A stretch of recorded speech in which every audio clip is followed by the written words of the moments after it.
Hey guys, I'm back. I'm also Sarah, and it is very nice to meet you. I make these videos where I pretend like I'm talking to my mom, but instead of my mom, it's you, and instead of my ramblings, it's my ramblings plus some research. But today, it's gonna be probably more ramble than research. Today's video is being made out of pure frustration, because sometimes I remember how many opinions I have about Taylor Swift and her impact on society and the way society feels about her, and I just have to let it out. And you know, I might as well record it because my mom is getting this either way. So it's either my whole talk with all of the big pauses and stuff, or this nice edited version. So you're welcome. If you've been here before, you might know that I've already made a video about Taylor Swift and incels and stuff, but today's video is going to be a little less serious than that. I went into that last video kind of assuming that nobody knew anything, not because it's uncommon to know stuff about Taylor Swift, but I thought it was a safer option to just give you every single piece of information, even if it was really obvious. But today, that is not going to be happening. Today's video is being made under the assumption that you already know something about Taylor Swift. If you don't know who Taylor Swift is,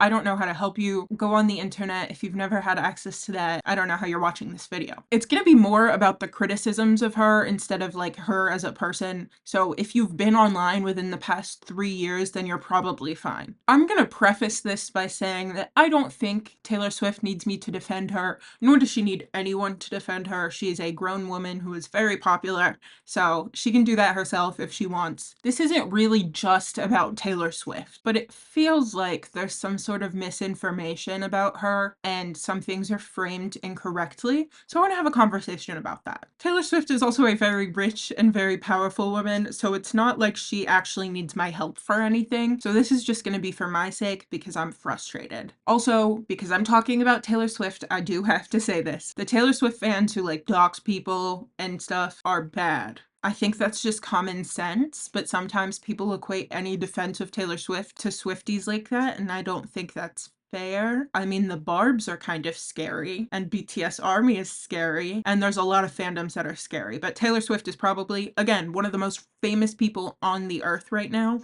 so it's not surprising that her fandom gets more heat for it than anyone else. Please don't dox or harass anyone. Why would you do that? Also, I have to say this because I just have to. But if you don't like Taylor Swift's music, or you're mad at stuff that she hasn't talked about or has talked about, or if you're concerned with her carbon emissions, that's fine. I don't care if you like her music or not, really. I'm just talking about it on a larger scale, like patterns and stuff. And I'm also going to be talking about carbon emissions. Okay, before I start, I'm going to be doing my makeup today like I usually do. I am doing this Taylor Swift look because I have to go grocery shopping after this, so I can't do anything too extra. The nice thing about doing Taylor Swift's makeup is that she is very simple with her makeup, like 99% of the time, so I tend to have everything I need to do a Taylor Swift look. This whole conversation started because I had a sudden realization, like 7 years too late, that Taylor Swift's Reputation album was just like a really long diss track against Kanye and Kim. You might be thinking, Sarah, duh, we all knew it. I knew she used her frustration as an inspiration for that album, but I never thought of it in the perspective of a diss track. But we are currently living in a society where diss tracks are on the top of everyone's mind,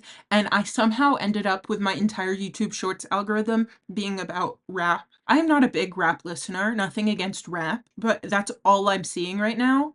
And a lot of Eminem. So diss tracks are on the mind. But I realize that everyone is very happily watching Kendrick and Drake diss each other like it's nothing and bring up stuff from their past like it's nothing. And everyone's like, oh, he got him. Boo, boo, boo, boo. And the thing is, they're not even bringing up stuff that necessarily happened to them. Like, Kendrick is saying a lot of things, but he's not saying, Drake, you pushed me. I mean, obviously there is some stuff that Kendrick and Drake are rapping about that happened to them by the other person, but the crux of their arguments are not about that. Drake's big thing is that Kendrick hits his wife, apparently, and Kendrick's big thing is that Drake is a pedophile and is hiding a child. It's bad. It's definitely bad, but it doesn't have anything to do with Kendrick or Drake. So I was sitting here thinking about the Reputation album and what caused it to happen, and I'm like, was this not just a really long diss track against them? And while we are sitting here, even if you're not a Drake fan or a Kendrick fan, eagerly awaiting for the next response, people were not like that when Taylor Swift released Reputation. It was kind of a big thing when Taylor Swift released that album because it had been an argument that had been happening. Obviously, Taylor Swift and Kanye have a very long history of him just kind of stepping over her. And they've made amends and then had fights again and made amends and had fights again, and that's fine. Taylor Swift and Kanye's beef is not my biggest concern in life, but neither is Kendrick and Drake's beef. But a lot of people were kind of anti-Taylor Swift in all of this. If you aren't aware of what was happening in like 2016, 2017 with Taylor and Kanye, I will give you a brief summary. In 2016, Kanye released his song Famous, and during the song, he says a line about, "I think me and Taylor could still have sex because I made that bitch famous." When that song came out, Taylor Swift was not very happy about it, and she said that it was like misogynistic. Kanye and Kim then went on to release a recorded phone call that they had with Taylor Swift that we now know was edited. Kanye also released the Famous music video, which had naked mannequins of a bunch of famous people, including Taylor Swift. A lot of people were on Kanye and Kim's side because the phone call that they released made it seem like Taylor Swift was okay with it. But Taylor Swift made it very clear that she was not okay with it and that that phone call was misconstrued. But most people tended to believe Kanye and Kim, and so a lot of people were really mad at Taylor because she was making a big deal out of something that she was apparently okay with. Taylor got mad and did what she does and wrote an entire album about it. I know a lot of people like to call her petty or overdramatic for this, but like, I am as petty as she is, so I get it. If someone made a fake naked body of me, I'd be this petty too. I'd be this petty too. And don't tell me some of you wouldn't also be this petty. I hate being called a liar. So if I was called a liar on Twitter by Kanye West and Kim Kardashian, of course I'm writing an album about it. Like, I might as well make money off of it. The release of Reputation was kind of eh. It wasn't as highly regarded as 1989 was. It was definitely not as popular as 1989 was. And that sort of ended there. Kim Kardashian came out in 2019 and was like, beef, what beef? And then in 2020, we got the release of the actual phone call. And it turns out Taylor Swift was not told about everything she would be called in that music. It turns out that Kanye actually told her that the line had nothing to do with her being called a bitch or with him making her famous. Kim and Kanye both came out basically saying that this was no different than the edited version they gave out, but honestly, Kanye has had too much grace about all this stuff that he's done to Taylor, so I do not care. Then, most recently, in 2024, Taylor Swift released an album called The Tortured Poets Department. On this album, or on the double album, I'm not sure, she released a song called Thank You, Amy, but the K, the I, and the M in Thank You, Amy were capitalized, meaning this song was about Kim. Honestly, the first time I heard it, I was like, who's Kim? And then basically Taylor is saying, I will never be over this. I hope your kid listens to my songs in front of you. What you did wasn't cute, girl, and you definitely haven't given me a real apology, so I'm not getting over this. And you know what? That's fair enough. If I know one thing, I can hold a grudge too, Taylor. I mean, isn't this how all the diss track beefs start? Like, someone makes one line about someone in a song that's not about them, and the other person has to respond. That's just what happened. But when it was Taylor Swift, everyone was like, oh my god, she's being so dramatic. Why is she trying to defend herself? Why does she have so much beef with Kanye? It's not that deep. Why does Kendrick have so much beef with Drake? Why does Drake have so much beef with Kendrick? It's not that deep either. I mean, Kendrick has made it that deep. It started because of one line in one song that wasn't about Kendrick, and Kendrick was like, this is about me now. And then Drake said, I'm taking this seriously. And then Kendrick said, oh, I am taking this more seriously. I'm ruining your life. Honestly, it worked out for our entertainment. It's just kind of weird when the energy doesn't stay the same. I think if Taylor had made a single, maybe it would have been a little bit different. But honestly, I love Taylor Swift, but she cannot pick a single to save her life. And she also does not write singles. Taylor Swift writes albums, and for me, that's fine. I like her music. I really like Reputation. It's a great album, and it's mostly not about Kanye. She just advertised it as an album about her new reputation because everyone was hating on her now. I think Taylor kind of has a problem with the whole haters thing, but so does everyone else. I mean, Kendrick said he was the biggest hater and listed all the things he hates about Drake and then exposed him for everything he's ever done. All I'm saying is that people have been more dramatic. Taylor Swift says this enough, but I'm gonna say it too because everyone's like, haha, it's not that deep when she says it. Not that I think you guys respect my opinion any more than you respect her opinion. Women are always seen as over dramatic. That's always a thing. When it's a boy, it's savage. When it's a girl, she's being catty. And I thought that because this was so obvious and it's been said over and over that people just accepted that this was actually a thing that happens, but people are still denying it, and I think that's so awkward and weird. If you're a boy and you want to say something about this, I don't want to hear it. If you just look at the Golden Globes from this past year, you can literally see it. Obviously, Taylor Swift literally went like this at a joke at her expense, and Ryan Gosling went at a joke at Barbie's expense, and one of them was called BITCH, and the other one was called Very Brave. Like, we can't make it any more obvious for you guys, so like, I don't know what to do. Society has been against women for forever, so I'm not too surprised about this. And Taylor Swift, again, is not the woman who needs defending, but it's so confusing to me how it can happen to someone who's literally the most famous person ever and people are still denying it. Because when it happens to her and nobody believes her, what makes the rest of us think that when it happens to us, you'll believe us? If you don't like Taylor Swift's music, that's fine, but what does that have to do with her being overdramatic when someone is mean to her? And this goes into like a whole nother thing for me, because sometimes it feels like people want to hate Taylor Swift at all costs and hate the people who like her too. So let me tell you what a conversation sounds like when someone tells you that they're a Kanye fan. Oh, I'm a really big fan of Kanye. Oh, wasn't he a Nazi? Yeah, but his music's really good and he's not a Nazi anymore. What? What? I don't know how people can go, oh, but he's not a Nazi anymore, and that's fine. But if you are having a conversation with someone and they ask you if you like Taylor Swift and you say yes, it goes like this. Oh, you like Taylor Swift? Yeah. But what about the carbon emissions? She just uses her private jet all the time. And if you try and argue against that, it's over for you because nobody will care. Nobody cares. I think there's a whole nother conversation about separating the art from the artist and all that. And I'm not too concerned about people's opinions about like really liking Kanye. We've been supporting men who do bad things for forever, and we still are. Again, Kanye was literally a Nazi. I don't know how we've forgotten that. Kanye was a Nazi.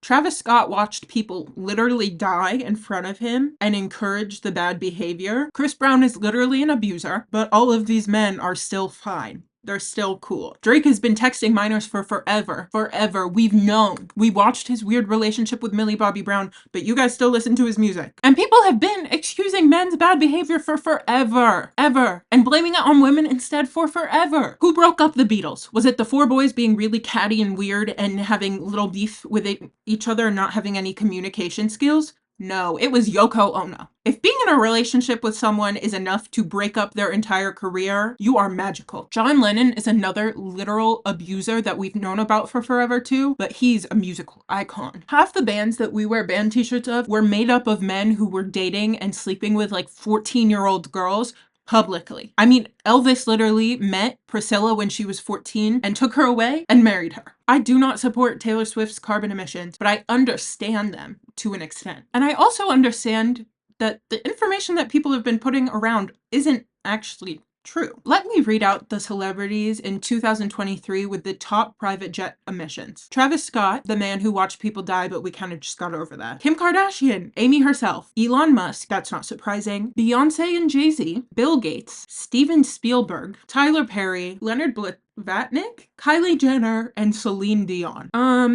1, 2, 3, 4, 5, 6, 7, 8. So she's not even in the top 10. And what really strikes me is that none of these people were using their private jets to go on the biggest tour basically of all time. That's so awkward how that happened. Tell me if Len Blavatnik was on your plane, you'd know who he was. You wouldn't. That's the thing. To be fair, most of the people on this list are immediately recognizable, so I understand why it would be inconvenient to literally everyone involved for them to go on a commercial flight. Travis Scott also very recently set the record for the shortest private jet flight ever, so not Taylor Swift. Do I think we should say, okay, Taylor Swift, fly around as much as you want because Travis Scott is worse, or 9 other people at the very least are worse? No, I'm not saying that. There are definitely situations in which she could have driven or taken a tour bus or something. Part of it I do understand. Taylor Swift is probably the most famous person on the earth, so going on a commercial flight is probably impossible. She's also currently on one of the biggest, if not the biggest, tour ever. One of the most popular tours ever. She was touring in the United States for the most part in 2023, and she probably could have driven. But the schedule that she was on, it makes sense for flying. And now that she is taking this tour internationally, she obviously has to fly, so commercial isn't even an option. Taylor Swift has also had her representatives say that she has paid off 2 times the emissions that she is using up on this tour. But obviously, just not making carbon emissions in the first place would be the better option. But still, Travis Scott hasn't made an apology or paid off for his carbon emissions at all, and he's gonna keep doing this behavior. Travis Scott has proved time and time again that he is not one for actually apologizing when he does bad stuff. Again, he literally watched people die in front of him and encouraged really, really unsafe behavior in all of his concerts. Now, you might be saying, Sarah, Travis Scott was on tour too. Travis Scott had 33 concerts, all within the United States. Taylor Swift had reached 33 concerts by the middle of June. Travis Scott toured from October to December for 1 year. Taylor Swift was touring from March to November in multiple countries. So, Taylor Swift performed 60 concerts in 3 different countries and didn't even make the top 30 celebrities who had the most carbon emissions. Travis Scott did his 33 in 1 country and is number 1 on that list. And one of them is getting all the heat for it, and the other keeps getting away with it. Why? If you could answer me why, I would love to hear it. And to the people who are saying, oh, well, her Eras tour, everyone goes on tour, babe. Everyone goes on tour. That is just a part of being a musician. Why does Taylor Swift get treated differently just because she's popular? Did you know that of those top 30 that Taylor Swift is not in, 27 of them are men. 3 of them are women. I don't think they're counting Beyonce because she's like connected with Jay-Z, but 3 of them are just girlies. But of all those 30, none of them are getting the heat. A lady who's not even there is getting the heat and being called the one with the most carbon emissions. Does this sound bad? Maybe, but at least she has a reason. Taylor Swift will inevitably, and already has, made more carbon emissions than you and I combined. Probably everyone, all 7 of you who watch this video combined. And that's really sad, and it makes me upset. But why is she getting all the heat for this? It's almost like you guys will find any excuse to hate her, even though your faves are doing the same thing. Guys, if I have to hear one more time this double standard, like the problems that you have with Taylor Swift, you have with the music industry. You have with every single one of your faves. So why is it that when Taylor Swift fans are like, hey, I like Taylor Swift, you guys have beef. But when you say, oh, I love Kanye, I love Beyonce, I love Travis Scott, it's fine? Again, Jay-Z and Beyonce are number 4 on the list. 4 on the list. 4. And you know what? To be fair, Beyonce was on the Renaissance tour last year too, and she went a lot further than Taylor Swift did just in that year. So I understand her having a similar amount of carbon emissions. But number 4? She had less shows than Taylor Swift, but she had to go further. Fine. Number 4? And one of them is to blame and the other isn't. And this isn't even just about carbon emissions. Any industry problem that you probably should be blaming the industry on, you blame her for. For example, talking about social issues. There's something kind of big happening in the world right now, and a lot of people aren't talking about it unless threatened with being blocked by a lot of other people. You know what I'm talking about, but for my safety, as a Middle Eastern person, I'm going to be kind of vague about it, but you know what I'm talking about. You know who hasn't talked about it? Beyonce. You know who also hasn't talked about it? Taylor Swift. If we are going to idolize one of them and call the other one names, it doesn't make any sense. It doesn't make any sense. Unless your fave is Chappell Roan, the chances that they've talked about the thing that's happening and had the correct opinion is low. The chances that they have contributed to the correct causes and given money are low. The industry and the people who are within it will protect their wealth at all costs, will protect their success at all costs, and they can't lose the support of the bad people, so they won't speak up. This has always been the case. This will always be the case. So why are we surprised? What makes Taylor Swift different than all these other people, except for the fact that you guys just love to hate her? And I hate to quote The Man, because it's not my favorite song, but if it was a guy who was this successful, making this much money, you wouldn't care. You would not care. That's so awkward, isn't it? You guys don't care. No matter how hard you try and convince us that it's an issue that you would have if it was someone else, you literally don't. You literally don't have that same energy when it comes to Elon Musk. We have a lot of reasons to hate Elon Musk. Add it to the list. I don't like cheaters. Why is Jay-Z not on the chopping block? And Travis Scott just speaks for himself. Like, why are you guys not mad at everyone else? And again, it's not like I'm saying Taylor Swift is not guilty of this. She's absolutely guilty of this as well, but she is not the entire problem. Now, I'm gonna talk about something that's a little less important, but that bothers me a lot as well. Why are you guys that mad that Taylor Swift keeps putting out music? Why are you guys that mad that she keeps putting out so much music? I think we've created this sort of industry standard that people who are icons of the music industry just don't release music that often. Like, we've been waiting for Rihanna to release new music for ages, and Beyonce just kind of comes out with music out of nowhere. Even Kendrick. I know everyone's grateful to Drake for this whole beef thing because they got new Kendrick music, but the thing is, that's a choice. They don't have to do that. The fact that they have their platform means that anytime that they make art, they have the right and the privilege to release it and get praise or criticism for it. And sometimes when people make music really infrequently, it feels more important just because it's like a special treat. And it feels like it's more of a moment for the culture than it is just for them. Taylor Swift releases a lot of music, and that's fine because she doesn't make music to be like a cultural moment, no matter how much people try and say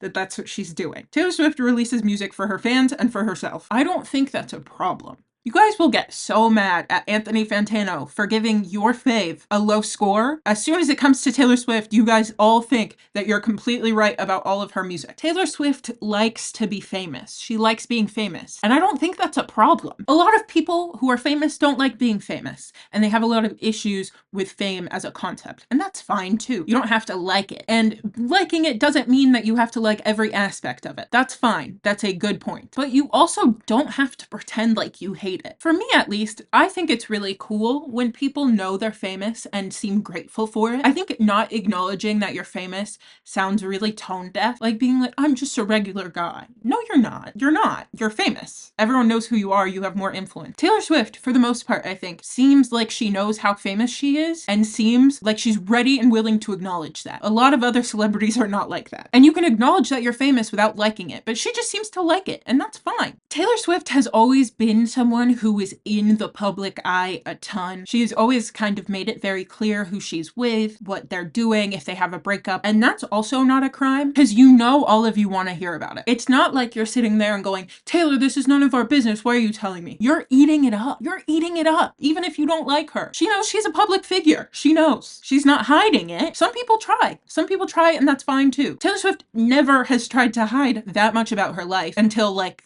2017, 2019. And it's not like she doesn't have any reason to want to hide and be mad at the industry. She has been criticized in a very misogynistic way since her debut. Everyone has been talking about her romantic life, her sex life, everything she's ever done, how she's emotionally manipulative since her debut. She has every reason to be mad at her fame, but she isn't. And I'm not saying that's objectively better or objectively worse than how other people feel about it, but it is a valid opinion to have. And I don't think she's using that fame to hurt people. For the most part. I think she could use that fame better to help more people, but I think she seems pretty nice. I think most of the people in the industry seem to like her. Dude, she collabed with Florence and the Machine. Calm down. Wait, guys, why did I kind of eat this? Look, oh, that's so awkward. What some of you just don't understand, though, is she likes releasing music. Some of the other artists might not. They might want to make every single time they release music a moment. And I'm not saying Taylor Swift makes it a small deal when she releases music all the time, but it's a big deal for her fans. It's not meant to be a big deal for you if you don't like her. Her making music for her fans and not for you or for society is not a crime. Not every musician is made for everyone, but some musicians are treated as these icons of culture and their music is objectively so good and everyone needs to listen to it and everyone likes it. And that's fine. If you think